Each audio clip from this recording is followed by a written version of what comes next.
One day, I suddenly realized I could hear the thoughts of my vegetative husband. It's been 2 months already. When can I finally get up? I'm so hungry.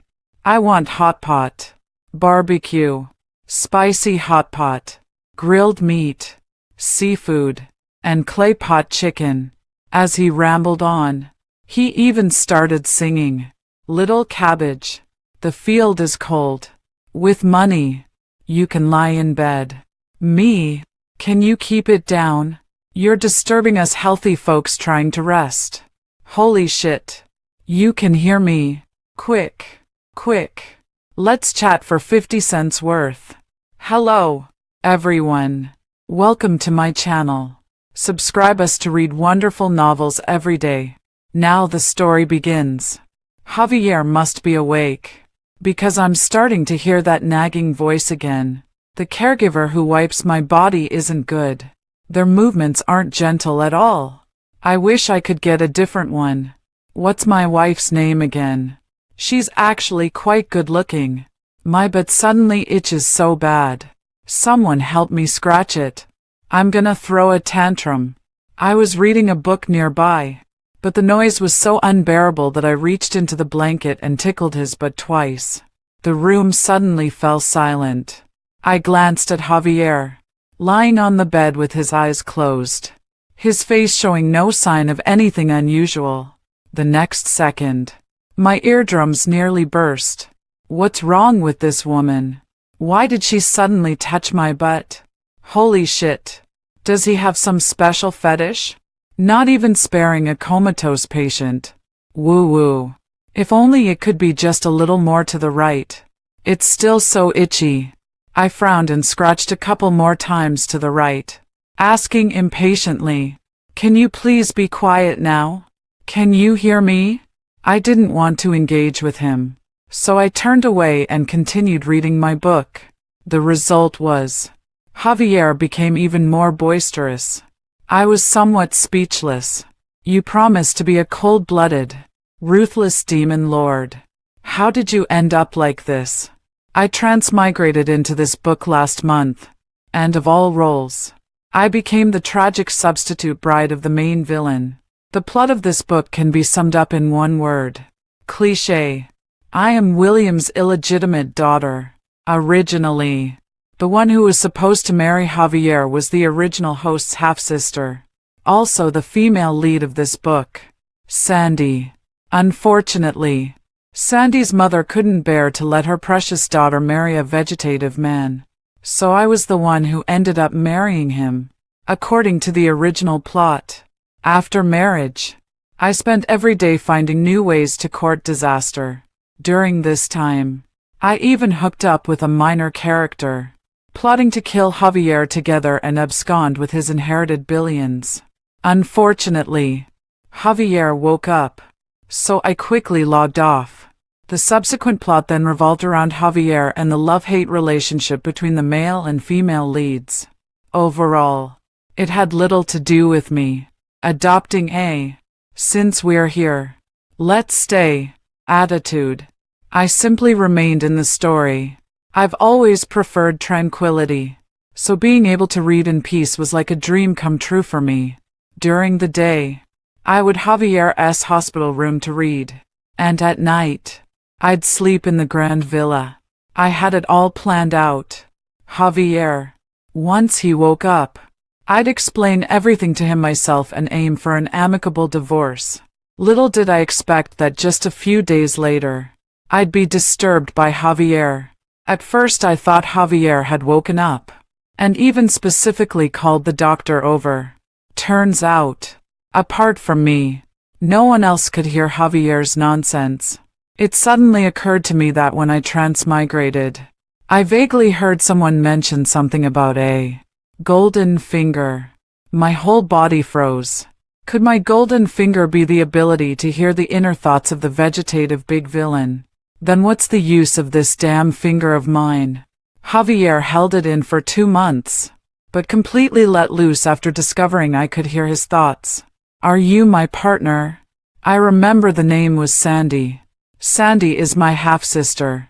I'm her younger sister Shirley. Oh, I've met your sister. Talks way too much nonsense. Good thing it's not her who's marrying over here. I've got no interest in that scheming green tea girl. And he says she talks too much nonsense. If you ask me, he's the one who talks too much nonsense. I rolled my eyes and hadn't even spoken yet when Javier started whining. Can you do me another favor? His voice trembled slightly. Can you check if there's a mosquito bite on my butt? It's so itchy. I glanced at the man lying on the bed.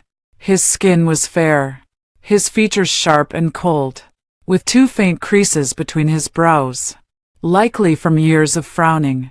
Thinking about what he wanted me to do, my face flushed slightly. Last time, I said, "Aren't we married? It's just looking at a butt. It's not like..." Javier. All right. Last time. It's not like I can move right now. Once I can. Even if you beg me to show you. I won't agree. Unable to listen any longer, I yanked off Javier's blanket, pulling open his hospital gown. I realized that perhaps from lying in bed, Javier's skin had grown even paler. No, it hasn't. A bit lower. You're not even at the right spot yet. No choice. I pulled it down a bit further, half crouching to examine it carefully. At that very moment, the door clicked open. I looked up and found myself face to face with Javier's mom. Even worse. My hand was still shamelessly resting on her son's, but no amount of thick skin could save me now. Auntie. Mom. Javier, his mom's face was even redder than mine. Mom understands. She really does. No, she doesn't understand at all. Javier, this guy couldn't see anything and was still anxiously urging, "Why did you stop? Hurry up." Thanks to Javier. Ever since that day, Javier's mom has been surprisingly nice to me. He bought me a gold necklace, then a luxury bag, and occasionally wiped away tears, saying, "Our Lin family has wronged you." Even more absurdly, the attending physician specifically came to talk to me. Javier has a high chance of waking up in this condition. There won't be any issues with your intimate life in the future, but at this stage, it's best to exercise some restraint. Restraint. What am I supposed to restrain? Restrain myself from making a cross on the mosquito bite on his butt. He came back with a cold face, and as soon as he pushed the door open, he heard the instigator yelling, "Where have you been? I'm so bored alone." I couldn't be bothered to respond to him and picked up my bag to leave. He whined, "Why don't you stay here tonight? The nurse's snoring is so loud I can't sleep well. You can choose to sleep alone." That won't do. Hospitals have such heavy energy. I'd be too scared to go alone. My temple twitched as I couldn't help asking curiously, "Were you always like this before?" "Like what?" All loud and dramatic. Javier remained silent for a few seconds. I'd rather call myself a cheerful and outgoing guy. How many vegetative patients have you seen with a mindset as positive as mine? He then sighed and added, "You should consider yourself lucky to have someone as handsome and good-natured as me for a husband." Ha! Well, my standards for humor aren't that low. Still, I ended up staying the night. It's not because of Javier, but because Javier's mom gave so much that I always feel unworthy of it. Javier actually got shy after finding out I stayed over. He asked me sheepishly, "Does this count as our wedding night?" It's my first time, so please bear with me if I'm not doing it right. I glanced again at the man lying peacefully on the bed. Has he forgotten he's supposed to be a vegetable? Lying beside Javier. I couldn't fall asleep no matter what. Truth be told, the Lin family's current situation isn't good. Javier's car accident affected the company's stock price, forcing many collaborations to terminate. Many competing companies took the opportunity to kick them while they were down, aiming to completely crush the Lin family, including the protagonist's own family. According to the original plot, Javier did two things after being discharged from the hospital. First, he killed me. Then he destroyed the William family. Feeling uneasy, I glanced at the clueless Javier lying beside me. Would he really kill me? Javier seemed to notice my gaze and asked, "Am I really that good-looking? How about letting you touch me?" I quickly averted my eyes. No need. Thanks. During this period, Javier's mom has been coming to the hospital less and less. No need to ask. It's clear the company's situation is getting worse. Everything seems to be unfolding exactly as described in the original plot. This makes me even more panicked. I take care of Javier with all my heart every day, terrified that one wrong move might get me written off. But despite all the caution, something still went wrong. It started when a media outlet visited the hospital for research, and a nurse accidentally revealed how I had been tirelessly caring for my vegetative husband. After learning the details, the editor-in-chief was deeply moved and immediately published a special feature titled, "Newlywed Couple Meets Tragedy: Wife's Unwavering Devotion to Her Vegetative Husband." The report harshly criticized the modern social phenomenon of young people rushing into and out of marriages, while glorifying the unshakable bond between Javier and me as a positive example of steadfast love. It was just a piece of social news, hardly making any waves, but someone had to include a photo, taken by who knows who. I was sitting by Javier's hospital bed reading a book, with sunlight streaming over us, creating a rather serene and peaceful scene. The photo was uploaded online and immediately sparked discussions among netizens. Holy shit. With a husband this goddamn handsome, I'd stay chaste for him too. This guy looks strangely familiar. Doesn't he look just like the Lemoyne family's group president Javier?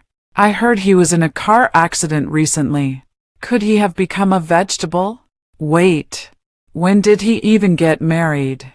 In the end, hashtags like hashtag Javier married hashtag Javier vegetable hashtag started trending. Seeing the word explosive behind me, I was completely stunned. Who on earth has such a loose tongue? I even gave the hospital a heads up beforehand. Javier's mom looked at Javier with concern in her eyes. Ayuan has always been low-key by nature and hates gossip the most. Now, of all things, it's news about his illness that's being reported. How am I supposed to explain this to him when he wakes up? Meanwhile, the low-key by nature man wasn't idle either. I made it into the newspaper. How do I look in the photo? That nurse too. Couldn't she have helped me put on some makeup or something beforehand? Then with a hint of pride in her tone, look at me. Even though I'm already a vegetable, I still have countless little fans calling me hubby in the comments. Surely, you better feel a bit threatened. Let them have it. I'll let them have it right away. Although the Lin family quickly had someone remove the trending topic, the news that Javier had become a vegetable could no longer be concealed. Numerous media outlets crowded the hospital entrance, demanding interviews. If this continues, I'm afraid the rumors will only multiply. Javier's mom was deeply worried. Having aged over a decade in just 2 months, Javier could hear the outside world and said to me, "Go public with the media. Are you really willing? Rather than hiding the truth, it's better to speak openly about it. I'll leave the role of spokesperson to you, my dear wife." The day before, Javier helped me prepare a speech in the hospital room. It described in detail the entire process of the car accident and the current treatment situation.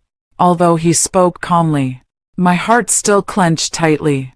Was it very painful when that truck came rushing at you? I don't remember. Javier pursed his lips. Actually, I only had one thought at the time. Great. Now I don't have to get married. But in the end, you still got married. His voice carried a hint of laughter. Yeah, thanks to the car accident. Someone even more beautiful came along. The press conference was conducted via live online streaming. I finished reading Javier's script, only to suddenly notice the barrage of comments had fallen silent. And the reporters seemed not very interested either.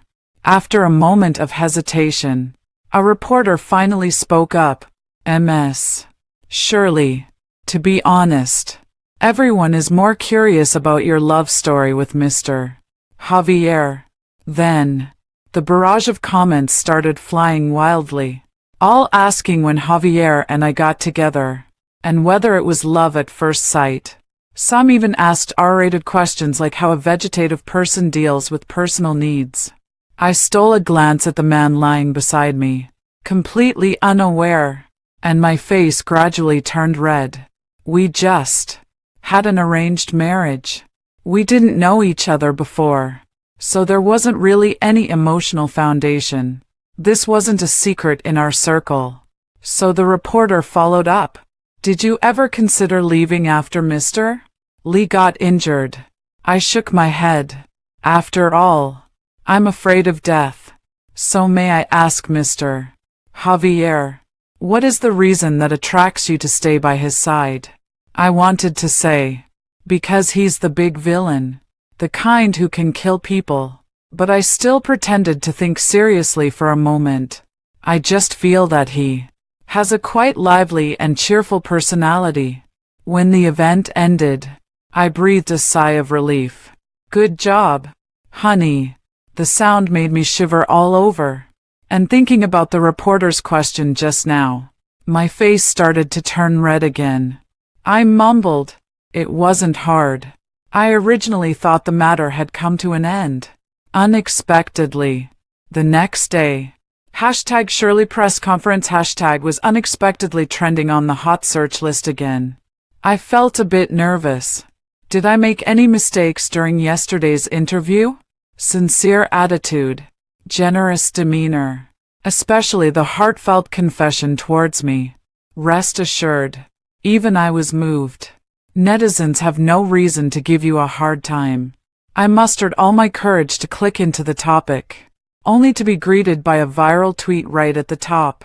Shirley, my husband isn't a big bad wolf. He's the forever sunny boy in my heart. What the hell is this? In the comments, netizens have also gone crazy. Cheerful and outgoing, although I quite like Javier. But is Shirley really talking about him? Help. Shirley, if you're being held hostage, blink twice. This is Javier we're talking about. Ah, am I the only one who thinks the vegetative domineering CEO x delicate young heiress trope is super addictive? I agree with the comment above.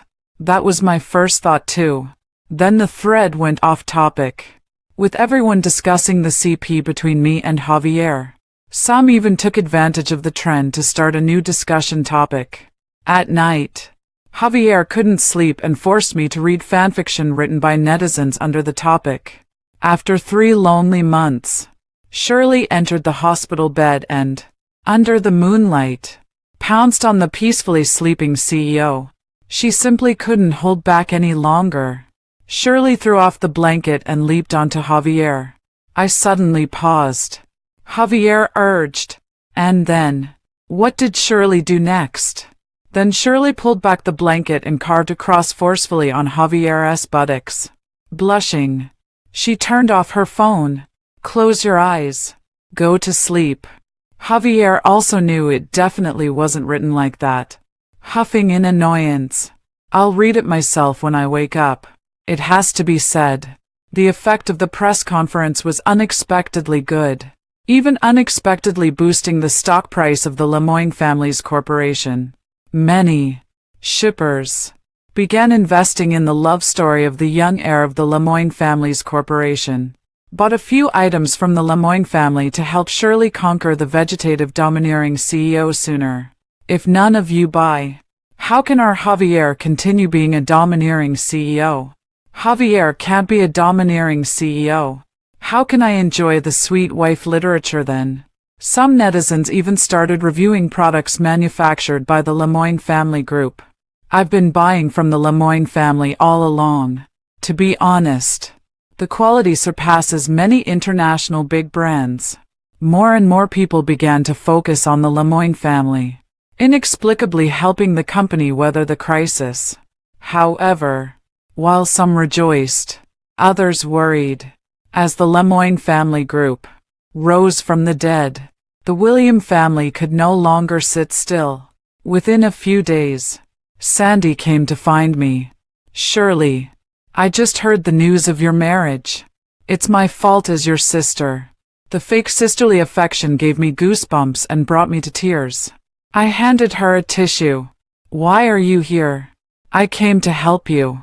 Sandy sniffled and began to explain. "My family insisted I marry Javier, so I ran off to America in a fit of anger. But I never expected they'd make you marry him instead. Anyway, as soon as I heard the news, I came back. Shirley, I've always treated you like my own sister. Don't worry. I won't let you marry someone like Javier.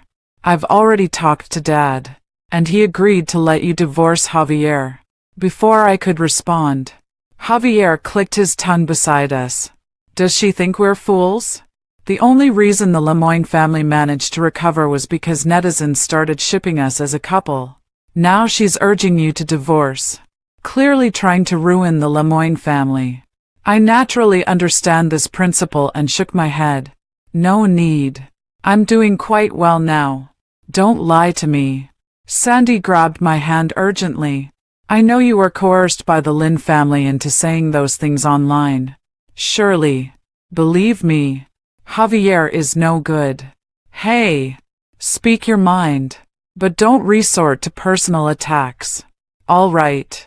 Javier was displeased again and muttered to me, "This Sandy is not only ugly but also unkind.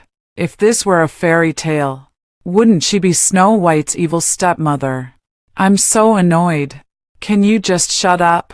Sandy was stunned by my shout, her eyes turning red again. "Shirley, you don't believe me. I wasn't talking about you. Never mind. Go on." Sandy probably thought she had spoken ill of Javier and that I didn't like hearing it. To strengthen her argument, she exhaled and said, "In that case, I won't hide it from you anymore." She cautiously glanced around, making sure no one was nearby before speaking. "Javier has violent tendencies. Since he was 6, he set dogs on a servant, crippling their legs. That person is still in a wheelchair to this day. In high school, he even burned a classmate's arm with a cigarette, forcing them to drop out. Since childhood, he's been notorious in their circle as a bully." I glanced at Javier, finding it hard to believe he could do such things. "Sure enough," Javier sneered. "Back then, my family was supporting disabled people in finding employment. The dog handler was already disabled. As for high school, that chubby kid was showing off his tattoo to me. But when the homeroom teacher caught him, he lied and said I burned his arm with a cigarette. With such a vivid imagination, she should write novels. She'd definitely earn more than she does now. One more thing. Do you know how his father died?" Seeing me shake my head, Sandy lowered her voice. "He wanted to inherit the family business, so he poisoned his father to death. Then, Javier went crazy. Wife, tell her to wait. I'll summon my old man from his coffin right now to take her away." After Sandy left, Javier was still lying in bed, too angry to speak.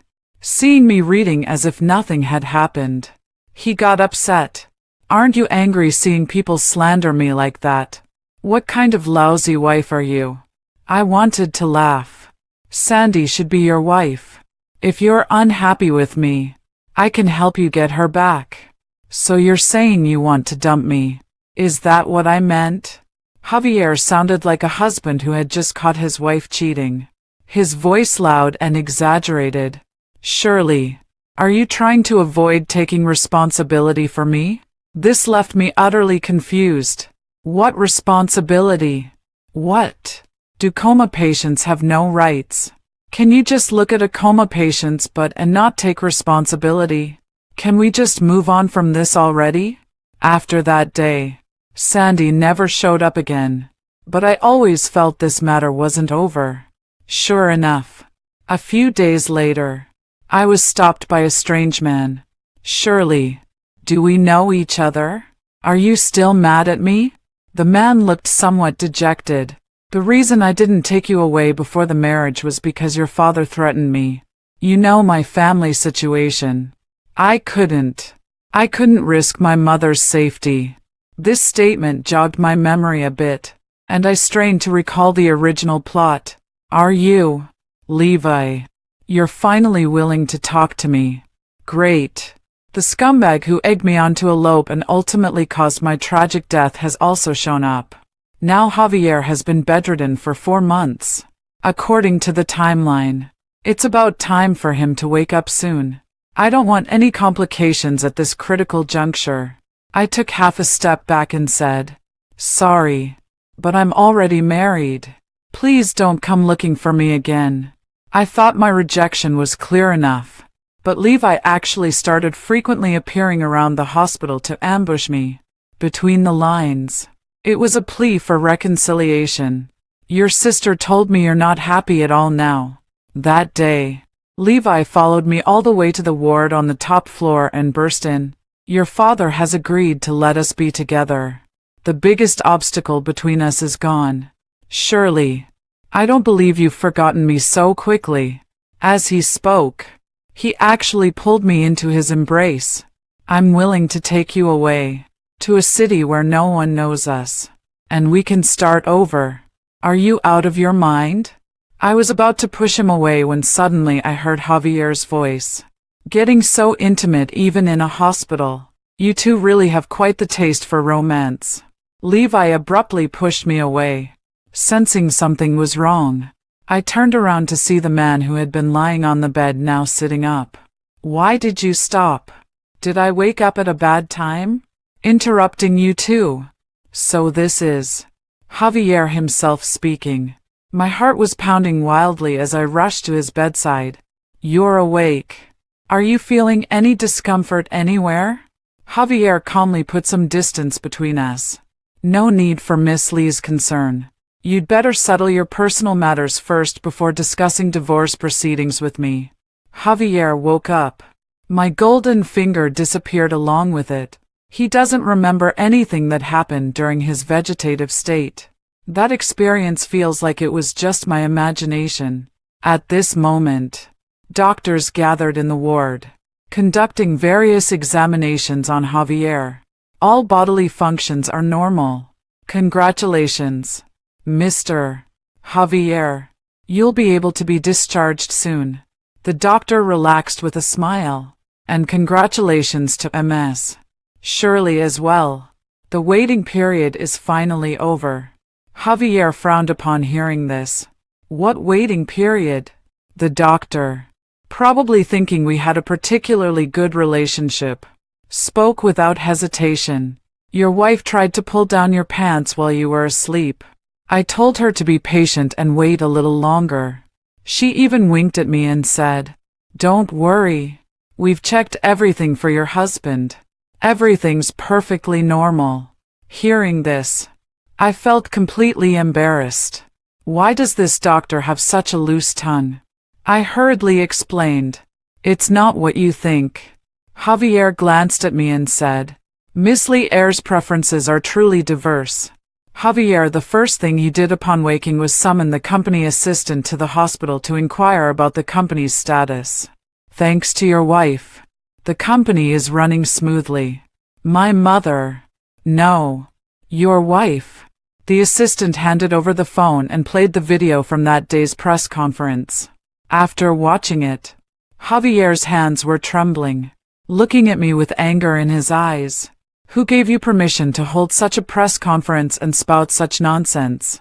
Originally, I hadn't said a word, but hearing this, I couldn't help but feel displeased, given that the news of the injury had already been leaked. "Do you think I shouldn't have held this press conference?" Javier opened his mouth but couldn't find the words. Then I asked him again, during the press conference, "Did you find an issue with the event description in my speech draft? Or was there a problem with how your personality was portrayed during the QA session with reporters?" Javier remained silent. I raised an eyebrow. If neither was a problem, then what exactly is your issue now? Javier probably encountered a rebuttal for the first time. After a long pause, he snorted and said, sharp-tongued. I mimicked his cold snort and retorted, "Kick down the ladder. /span. I don't want to stay in the same room with him anymore. So I plan to leave first." Before leaving, I suddenly thought of something and pulled out a stack of papers from my bag. "Here. Take this. I originally planned to use it to lull you to sleep tonight. But since you're already awake, you can read it yourself." "What is it?" I flipped open the first page and pointed at the title. Report. Madam, the CEO has turned into a vegetative state again. Watching Javier's suddenly stiffened face, I snorted softly. Serves you right.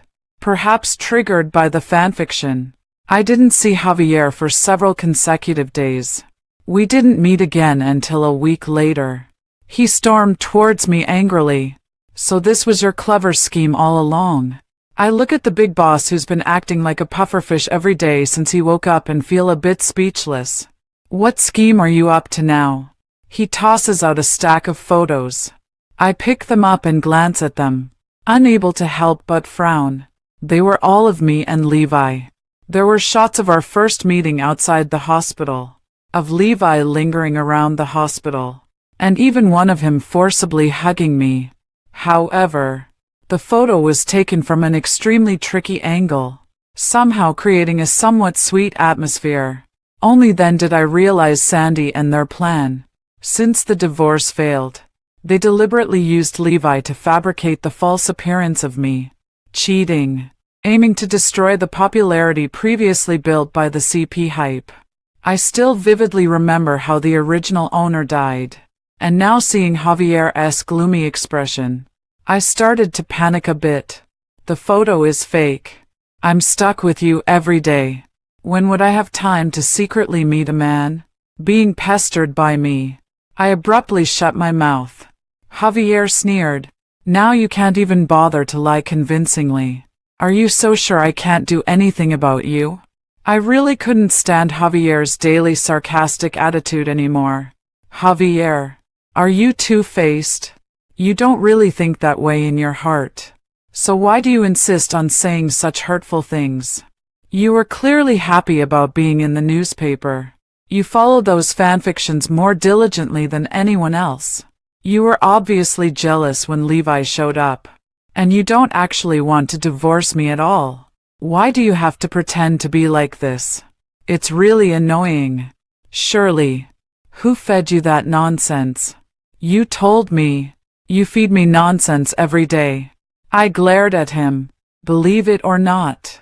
With that, I walked away too. Javier stood there waiting for a moment, and when he saw that I really had no intention of turning back, he also got angry. "What did I say? How are you still mad?" Putting everything else aside, isn't it reasonable for a husband to ask for an explanation when he sees his wife in such intimate photos with another man? I couldn't be bothered with him. Come talk to me again when you've corrected your attitude as a husband. Although Javier and I had a conflict, we both knew what kind of storm would erupt online once those photos were exposed. The public is the easiest group to incite. Some people don't care about the truth at all. They only believe what they want to know. Recently, Javier has been leaving early and returning late every day. Swamped with work. I haven't been idle either. I hired someone to investigate Levi's personal information, and a few days later, there were indeed results. The person directly hacked into Levi's computer and obtained his financial transactions. Half a month ago, Sandy transferred $1 million to Levi's personal account, after which he began tracking your movements. I've also put the hospital surveillance footage you wanted on a USB drive, which proves you never responded to Levi's harassment. I waited until very late. Javier finally came home. I need to talk to you about Levi's matter. I followed him into the study and took out the documents in my hand. Here's the stalking video of Levi, and the transfer records from William's family to him. Can this prove my innocence? But after waiting for a long time, Javier showed no reaction. I looked up to find this person staring straight at me, their gaze somewhat unfocused. I leaned in to take a sniff. Have you been drinking? Javier curled his thumb and index finger slightly. Just a tiny bit. Confirmed. Definitely drunk. I gathered the things on the table. Get some rest early. I'll come find you tomorrow. As I finished speaking and turned to leave, Javier stood up and grabbed me. You're so mean. His eyes looked as if they were soaked in water, appearing pitifully aggrieved. Why are you angry every day? Wasn't it you who's been angry every day? Mr. Lynn, always unhappy. Obviously. He wasn't listening to my explanation at all. You took photos with another man. That was fake. You even let him hug you. I pushed him away. I don't care. You're my wife. I haven't even hugged you yet. How dare he hug you first? After saying this, Javier came over and gave me a bear hug, then rubbed his face against my cheek, sighing contentedly. So fragrant. Drunk. Javier was clearly more honest. He followed me into the bedroom clutching a pillow, insisting on sleeping with me. No. I kicked the man who had shamelessly taken up half my bed. Get off. We're married. Why can't I sleep here? You'll regret this tomorrow. No. I won't. In the end, I didn't kick him out because I was extremely curious about Javier's expression after sobering up. It was bound to be priceless. The next day, as expected, I wasn't disappointed. Javier opened his eyes looking like the sky had fallen. What's going on here? Propping my head up, I said cheerfully, Mr. Javier was the one who climbed into bed in the middle of the night. You're asking me what's going on. I should be the one asking you. Sighing, I continued, just as they say online. Men can't be trusted. Who would have thought that the impeccably dressed Mr. Javier during the day would resort to such sneaky behavior at night? Javier's face gradually stiffened. It was an accident. Classic cheater's line. I get it. Today I'll ask the locksmith to change my room's lock. So you can't just barge in and blame me for it. Javier left with a face so dark it could drip water. The heart that had been stifled for nearly half a month finally cleared up. However, there were also drawbacks. After that day, I became like a monster to him. Javier would avoid me whenever he saw me. Several times I wanted to talk to him about the investigation, but he coldly shut me out each time. Even Javier's mom noticed something was off and came to ask me, "Did you and Ayuan have a fight?" After hesitating, I asked, "Mom, have you ever noticed that Javier's personality seems a bit strange? Like sometimes he's quite lively, but other times he's very gloomy. It's unpredictable." Javier's mom remained silent for a long time before finally speaking. "Actually, Ayuan has an older brother." I was taken aback. This was news to me. The book didn't mention much about the antagonist's family background. All I knew was that Javier came from a wealthy family. After his father passed away from illness, he inherited the family business and quickly became a rising young talent. When he was little, Javier wasn't like this. He was lively and active, always climbing trees and getting into mischief. Ayuan's older brother, on the other hand, had a calm and steady personality. Originally, his father and I planned for his brother to take over the company, letting Ayuan grow up freely. But unexpectedly, Javier at the age of 8 Javier lost his older brother. That year we took them out to play when a sudden storm hit. Ayuan was swimming in the sea, and his brother was swept away while trying to save him. After that, Ayuan completely changed. Out of guilt, he forced himself to grow up overnight. Gradually, he became like his brother. So the inner voices I heard are truly what Javier is like. Javier's mom had tears in her eyes as she held my hand. At that time, we were all immersed in the grief of losing our eldest son and didn't notice Yuan acting strangely. By the time we realized, it was already too late. Surely, I can sense you're special in Yuan's heart. If you also have some affection for my son, could you help him? Javier's mom's words made me think deeply after returning. Do I have any affection for him? At first, I thought there wasn't any. Getting close to Javier was entirely plot-driven. Pleasing Javier was purely for self-preservation. But when did it start to change? Maybe it was when Javier kept chatting with me.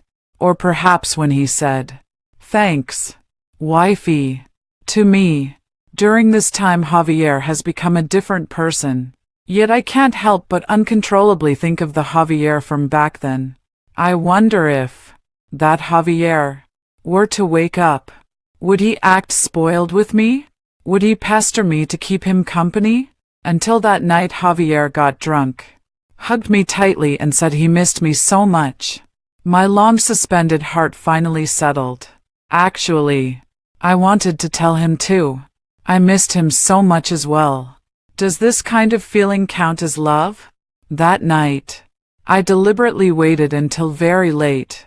Javier only went to his bedroom with my pillow after he came home. Is there something you need? Nothing. Just looking to sleep with you. Don't push your luck. I curved the corners of my eyes. I'd rather call this reciprocity. Javier curled his lips in a mocking smile. Surely, do you not understand your position? You're just a substitute bride. We'll part ways once the public scrutiny dies down. So what you're saying is, you want Sandy to accompany you instead. Suddenly enlightened, I pulled out my phone. Then I'll call her for you right now. True to my word, I started dialing. Sis, it's Shirley, Javier said. Before I could finish speaking, Javier lunged over and snatched my phone away. Glancing at my blackened screen, I realized I'd been tricked. I took the opportunity to wrap my arms around Javier's waist. Blinking, the doctor was right. Then lowering my voice, you've indeed recovered very well. In that instant, Javier's face flushed bright red, and he was speechless for a long moment. He stiffly walked to the bathroom and slammed the door shut with force. I burst out laughing. At that moment, I finally realized I like him. I just fell in love with Javier. Having clarified my feelings, I didn't hold back and went to find him almost every other night. At first, he was reserved and pretended to shoo me away. Later, he just gave up and let me do whatever I wanted. I wasn't feeling well that day and lay in my bedroom without wanting to move. Unexpectedly in the evening, Javier came over on his own. Looking at my furrowed brows, he said, "Shirley, are you best at giving up halfway?" This remark was completely baffling. It took me a moment to realize Javier was actually hinting at me. Aunt Flo is here, feeling unwell, taking a day off. As the words fell, the bedroom door slammed shut with a bang. It gave me a fright. I feel a bit upset inside. After all, we're somewhat in a bedmate relationship. What's with the heart?